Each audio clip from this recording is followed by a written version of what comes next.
Hello everybody, मैं doctor Taufiq Hussain, associate professor in higher education. पिछले व्याख्यान में हम दक्षिण भारत के इतिहास के विषय में चर्चा कर रहे थे। हमने दक्षिण भारत के जो प्रमुख राजवंश चालुक्य और पल्लवों के विषय में चर्चा की थी। दक्षिण भारत के अंदर जो चालुक्य है, उसके पश्चात जो दक्षिण भारत के अंदर जो एक महत्वपूर्ण राजवंश का उदय होता है, वह राष्ट्रकूट राजवंश के नाम से जाना जाता है। तो राष्ट्रकूट एक प्रकार से है वो एक प्रांत के प्रमुख के रूप के अंदर है, वो इसकी अभिव्यक्ति हुई है।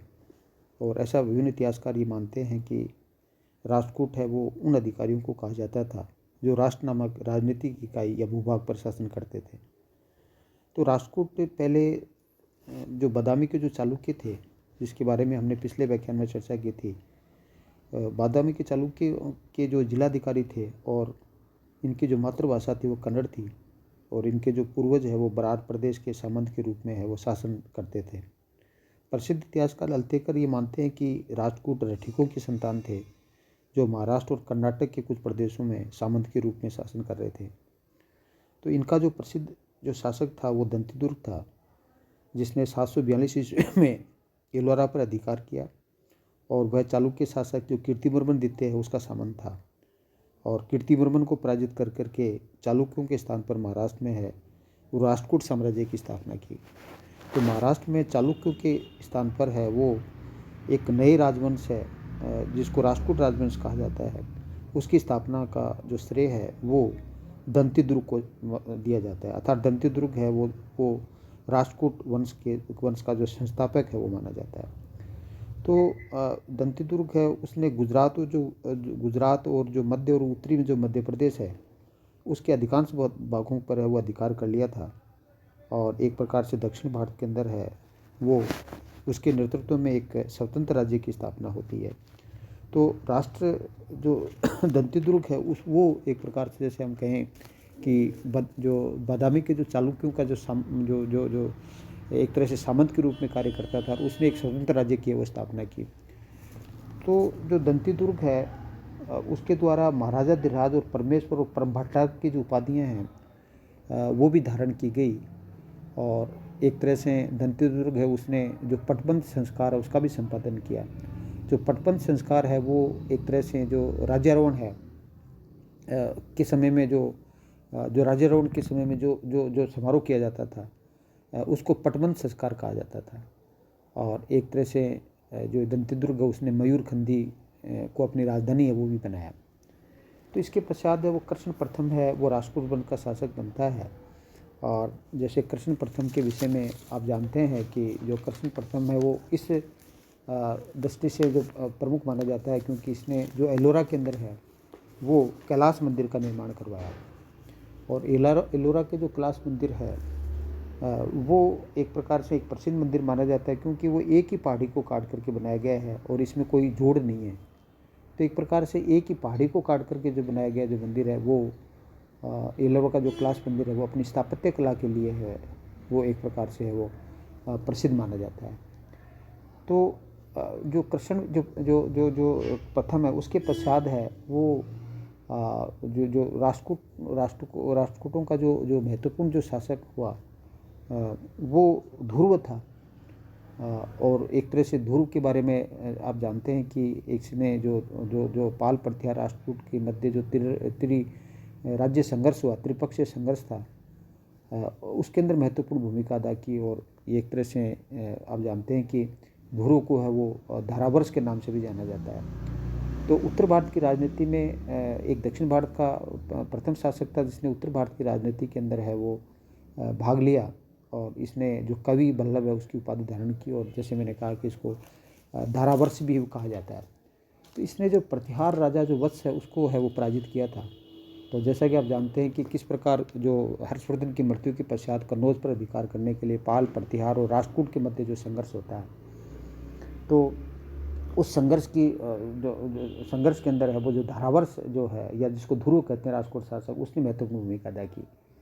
तो ध्रुव के पश्चात है वो राष्ट्रकूटों का जो महत्वपूर्ण शासक बनता है वो एक प्रकार से, जैसे आप जानते हैं कि गोविंद तृतीय है वो राष्ट्रकूटों का शासक बनता है।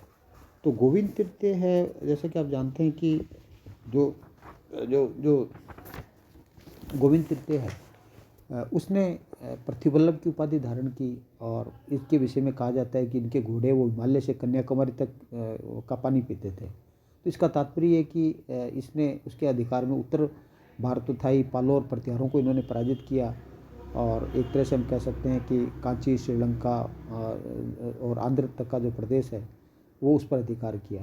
तो इसका मतलब एक विशाल साम्राज्य की स्थापना करने का श्रेय है वो गोविंद तृतीय को हो जाता है। तो लेकिन इस पारिवारिक कलह के कारण है, पारिवारिक षड्यंत्र के कारण है, वो एक तरह से है उसको अपना राज्य वो खोना पड़ा। तो गोविंद तृतीय है वो एक प्रकार, जैसे आप आप जानते हैं कि गोविंद तृतीय के पश्चात है वो राष्ट्रकूट वंश का जो सबसे महत्वपूर्ण शासक है वो अमोघवर्ष प्रथम को माना जाता है। और एक तरह से इसका शासनकाल है वो राजनीतिक दृष्टि से अस्थिर था और अशांति का प्रतीक था, लेकिन सांस्कृतिक विकास की दृष्टि से काफ़ी महत्वपूर्ण माना जाता है। अमोघवर्ष प्रथम के बारे में आप जानते हैं कि इसने न केवल विद्वानों को प्रसिद्ध दिया, अपितु कविराजमार्ग और परसोत्तम मल्लिका नामक ग्रंथों की रचना है उसका श्रेय भी है वो अमोघवर्ष प्रथम को दिया जाता है। तो कविराजमार्ग और प्रश्नोत्तर रत्न मल्लिका है उसकी रचना है वो कविराजमार्ग ने अमोघवर्ष प्रथम ने की। तो अमोघवर्ष प्रथम के समय में इनके दरबार का जो प्रसिद्ध विद्वान था वो जिनसेन था, जिसने आदिपुराण नामक ग्रंथ की रचना की, और महावीराचार्य और शंकरायन है वो भी अमोघवर्ष के दरबार के अंदर है वो रहते थे, और उन्होंने जो महावीराचार्य उन्होंने गणित सार संग्रह है उसकी रचना की, और जो शंकरायन है उसने अमोघवर्ती नामक ग्रंथ की रचना की। तो देखिएगा अमोघवर्ष जो प्रथम है वो जैन धर्म का अनुयायी था, क्योंकि महावीराचार्य ने उसे शैववाद का अनुयायी बताया है, और वहीं जिनसेन का भी उस पर वो काफ़ी प्रभाव था।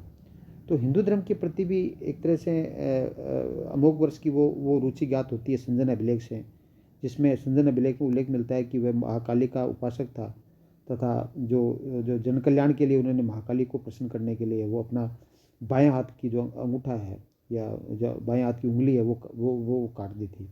तो इस तरह से हम कह सकते हैं कि हिंदू धर्म में भी आस्था थी, जैन धर्म के में भी आस्था थी, और भट्टकलंग में उसकी तुलना है वो एक तरह से जिमुत महान और शिवी और दधीची से भी की है।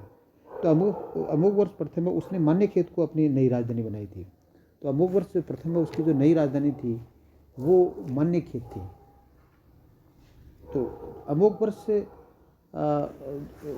जो प्रथम के जो है अमोघवर्ष जो प्रथम है उसके समय की जो महत्वपूर्ण घटना है वो हम ये भी कह सकते हैं कि इसके समय में है वो एक अरबी यात्री जो सुलेमान है वो भारत आया था, और उसने विश्व की जो 4 शक्तियाँ हैं चीन, रोम और अरब है उसके बाद में है वो राष्ट्रकूटों को है वो विश्व की चौथी शक्ति बताया था। और इस सुलेमान ने ये कहा था कि यहाँ का जो वस्त्र है उनकी वस्त्र उद्योग की, रेशम उद्योग की उन्होंने एक तरह से तारीफ़ की, और उसने कहा कि जो बंगाल का जो मलमल है वो इतना अधिक अच्छा था कि एक अंगूठी से है वो कई थान वो निकाला जा सकते थे। तो इसने बंगाल के रेशम की वो प्रशंसा की, और जैसे मैंने बताया कि इसने जो मान्यखेत है उसको अपनी राजधानी बताया। और एक तरह से हम कह सकते हैं कि इसके पश्चात अमोघवर्ष है, इसके पश्चात है वो कृष्ण सेकंड है, और जो इसके बाद में है वो इंद्र तृतीय है, कृष्ण सेकंड है, कृष्ण थर्ड है। वो एक प्रकार से वो राष्ट्रकूट शासक बनते हैं। लेकिन जो चालुक्य शासक जो तैलपदित्य है उसने जो कल्याणी के जो चालुक्य है उसकी जो स्थापना की, और इसके लिए उसने जो राष्ट्रकूट वंश का जो अंतिम शासक था वो कर्कदित्य था। तो जो कर्कदित्य है उसको पराजित कर करके है तैलपदित्य उसने कल्याणी के चालुक्य वंश की स्थापना की। तो कहना का तात्पर्य कि चालुक्यों से ही वो सत्ता प्राप्त की, और बाद में पुनः है वो कर्कदित्य के पश्चात पुनः एक तरह से हम कहें कि जो जो जो जो पुनः है वो एक तरह से चालुक्य वंश की जो स्थापना है वो हो जाती है। तो देखिएगा जो राष्ट्रकूट जो वंश है उसका दक्षिण भारत के विभिन्न राजवंशों के अंदर महत्वपूर्ण योगदान माना जाता है, और इन्होंने न केवल एक विस्तृत साम्राज्य स्थापित किया अपितु दक्षिण भारत को एक सूत्र में आबद्ध तो किया ही इन्होंने, अपितु इनका जो सांस्कृतिक क्षेत्र में भी इनका है वो महत्वपूर्ण योगदान माना जाता है। तो धार्मिक दृष्टिकोण से यदि राष्ट्रकूटों की चर्चा करें तो इनके काल में हिंदू धर्म का विशेष स्थान था, और राष्ट्रकूट शासकों ने हिंदू धर्म को है वो काफ़ी महत्व दिया। और हिंदू धर्म के जो विभिन्न संप्रदाय है वो राष्ट्रकूट शासनकाल के अंदर है उनका प्रचलन था। जो कुमारिल ने जहाँ यज्ञों के प्रतिपादन पर बल दिया, वहीं इनके शासनकाल में जो शंकराचार्य है उन्होंने यज्ञवाद के स्थान पर अद्वैतवाद की स्थापना की। तो दंतीदुर्ग के द्वारा जो उज्जैनी में किया गया जो हिरण्यगर्भ यज्ञ है वो भी एक तरह से उल्लेखनीय माना जाता है। और वैष्णव और शैव धर्म को राष्ट्रकूट शासकों ने वो पर्याप्त महत्व दिया। और इन शासकों की जो मोहरें हैं उन पर जो विष्णु और शैव दोनों देवताओं की जो आकृतियाँ वो उत्कीर्ण मिलती हैं। और कहीं कहीं तो विष्णु का जो वाहन गरुड़ है उसका अंकन भी मिलता है। तो राष्ट्रकूट अभिलेखों में जो वैष्णव और शैव दोनों धर्मों की प्रचलन और उसके महत्व का उल्लेख है वो मिलता है, लेकिन अन्य धर्मों के प्रति भी है। राष्ट्रकूट शासकों का जो दृष्टिकोण है वो सहिष्णु था। और मुख्यतः इस समय जैन धर्म का भी दक्षिण भारत के अंदर है वो पर्याप्त रूप से जो प्रचलन दिखाई देता है। और जैसा कि हमने देखा कि अमोघवर्ष प्रथम है वो जैन धर्म का अनुयायी है वो प्रतीत होता है, क्योंकि इनके काल के अंदर जो प्रसिद्ध जो जैन विद्वान जिनसेन था वो अमोघवर्ष का गुरु था। और इसका एक जो अन्य जैन आचार्य गुणभद्र था उसको उन्होंने अमोघवर्ष ने अपने पुत्र कृष्ण द्वितीय का वो एक शिक्षक का वो नियुक्त किया था। तो कृष्ण द्वितीय ने एक जैन मंदिर को एक तरह से दान भी दिया था। तो इस प्रकार हम कह सकते हैं कि जो इंद्र तृतीय है उसने जैन जो अरहत शांतिदेव के लिए है एक स्नान पीठिका उसका निर्माण भी करवाया। तो इसका मतलब क्या है, हम कह सकते हैं कि इंद्र चतुर्थ है उसने जैन धर्म को वो प्रसिद्ध दिया। तो इस प्रकार हम कह सकते हैं राष्ट्रकूट शासकों ने हालांकि वो हिंदू धर्म को मानते थे, लेकिन उन्होंने जैन धर्म को भी है वो काफ़ी प्रसिद्ध दिया।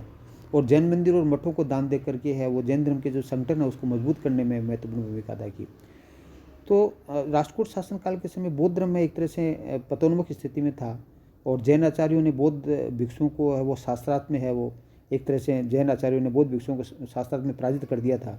फिर भी एक तरह से बौद्ध धर्म का अस्तित्व है वो राष्ट्रकूट शासनकाल में हमें दिखाई देता है। तो अमोघवर्ष प्रथम का एक अभिलेख जो मिलता है कनेरी में, वहाँ एक बौद्ध संघ का उल्लेख मिलता है। और इसी प्रकार वल्लभी में भी बौद्ध विहार और पुस्तकालय और काम्पल्य में बौद्ध विहार के प्रमाण हमें मिलते हैं। तो इस समय मायन संप्रदाय के अंतर्गत तो तारा देवी की पूजा का वो विशेष रूप से है वो एक प्रकार से है वो दिखाई देती है। तो जहाँ तक शिक्षा व्यवस्था और साहित्यिक विकास की दृष्टि से है राष्ट्रकूट साम्राज्य है वो विशेष उल्लेखनीय माना जाता है। राष्ट्रकूट शासक शिक्षा और साहित्य के प्रेमी थे और उनके संरक्षण में इनका जो पर्याप्त विकास हुआ। जो तत्कालीन जो अभिलेख है उसमें जो शिक्षा संस्थाओं में समय समय पर जो पर्याप्त दान दिया करते थे। और सलोदगीय जो अभिलेख है उसमें एक विद्यालय को है वो दान देने का उल्लेख मिलता है। तो इस तरह से कि जैन जो शासक थे उन्होंने शिक्षा व्यवस्था है उसको भी एक तरह से है वो प्रोत्साहन दिया। और जैसे मैंने आपको बताया कि अमोघवर्ष ने जो कविराज मार्ग और प्रश्नोत्तर मल्लिका नामक जो ग्रंथों की रचना की, और कविराज मार्ग जो साहित्यिक समालोचना का ग्रंथ माना जाता है, और कन्नड़ भाषा और उसके साहित्य के विकास की जानकारी भी हमें मिलती है।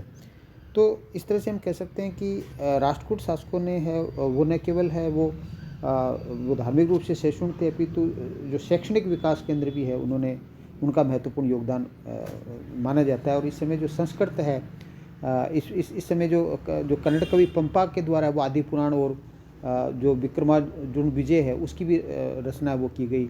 और इस समय जो राष्ट्रकूट शासनकाल के समय में जैसे आप जानते हैं कि संस्कृत साहित्य का भी काफ़ी विकास हुआ। जैन आचार्य जो जिनसेन है उसने हरिवंश जो पुराण की रचना की। और इनका जो जिनसेन का दूसरा जो महत्वपूर्ण ग्रंथ था वो पार्श्वबुद्धे है वो माना जाता है। और जिनसेन ने आदि पुराण है उसकी भी रचना की। बाद में गुणभद्र ने है वो इस आदि पुराण को पूर्ण किया। तो शंकरायन है उसकी जो अमोघवर्ती है और वीराचार्य का जो गणित सार है वो भी राष्ट्रकूट के शासनकाल का एक महत्वपूर्ण जो साहित्य माना जाता है। और कृष्ण के समय में जो हलायुद्ध जो हुआ और उसमें जो कवि रहस्य नामक जो कृति की रचना की, जो पूना नामक जो विद्वान था उसने जो एक तरह से संस्कृत और कन्नड़ दोनों का विशारद वो माना जाता है। और जिसने जो एक तरह से अभय कीर्ति चंद्र वर्तित है की उपाधि धारण की और शांति पुराण नामक ग्रंथ की भी रचना की। तो इस तरह से हम कह सकते हैं कि साहित्यिक विकास की दृष्टि से है वो राष्ट्रकूटों का जो शासनकाल है वो एक इतिहास में महत्वपूर्ण स्थान रखता है। और साहित्यिक विकास के साथ साथ कला के विकास में भी राजपूत शासकों का महत्वपूर्ण योगदान माना जाता है। तो मौर्य, गुप्त और पल्लवों की भांति है वो एक तरह से राष्ट्रकूटों के समय में एक स्वतंत्र कला शैली का तो विकास नहीं हुआ, लेकिन जो राजपूत शासक कृष्ण प्रथम है, जिसकी मैंने चर्चा की थी कि उसने जो एलोरा है उसमें कैलाशनाथ के जो प्रसिद्ध मंदिर का निर्माण करवाया, और जो कलात्मक विकास की दृष्टि से है वो एक महत्वपूर्ण माना जाता है, क्योंकि इस जो मंदिर है उसमें कलाकारों ने एक जो पर्वत को नीचे से नहीं अपितु ऊपर के शीर्ष से है वो तराश करके मंदिर के विभिन्न जो अंगों का निर्माण किया। और इस मंदिर के स्थापत्य हमें उस कोटि का प्रतीत होता है, क्योंकि उन्होंने एक ही पत्थर को जोड़ के नहीं बनाया अपितु ऊपर से नीचे तक पत्थर को तराश करके वो पूरे मंदिर का निर्माण करवाया। तो इसमें जो गजासुर का वध करते हुए है वो शिव है, नटराज है, नृत्य की मुद्रा में जो कैलाश पर्वत को उठाते हुए जो रावण आदि है, जो स्थापत्य कला के वो महत्वपूर्ण नमूने वो माने जा सकते हैं। तो जो राजपूत शासक के अंदर जो राष्ट्रकूटों की जो स्थापत्य कला है उसमें जो त्रिमूर्ति है, शिव के जो 3 मुख बताए गए हैं वो भी उल्लेखनीय माने जाते हैं। और मुख है एक तरह से एक प्राकृतिक और शांति और आध्यात्मिकता लिए हुए प्रतीत होते हैं। तो इस तरह से हम कह सकते हैं कि राष्ट्रकूटों का जो शासन है वो सांस्कृतिक विकास की दृष्टि से है वो भारतीय इतिहास में एक महत्वपूर्ण युग माना जाता है। तो इस तरह से हम कह सकते हैं कि राष्ट्रकूट है उन्होंने चालुक्यों के पश्चात है वो दक्षिण भारत के अंदर है न केवल एक तरह से एक विशाल साम्राज्य स्थापित किया, अपितु उन्होंने जो एक तरह से जो साहित्यिक सांस्कृतिक जो विकास के अंदर भी अपनी वो महत्वपूर्ण वो भूमिका अदा की। शिक्षा के विकास में भी उन्होंने महत्वपूर्ण अदा की, विभिन्न शिक्षण संस्थाओं को उन्होंने दान दिया। तो इस प्रकार हम कह सकते हैं दक्षिण भारत के इतिहास के अंदर है दक्षिण भारत की जो सांस्कृतिक विकास की दृष्टि से है वो राष्ट्रकूटों का है वो महत्वपूर्ण योगदान माना जा सकता है। Thank you. जय हिंद, जय भारत।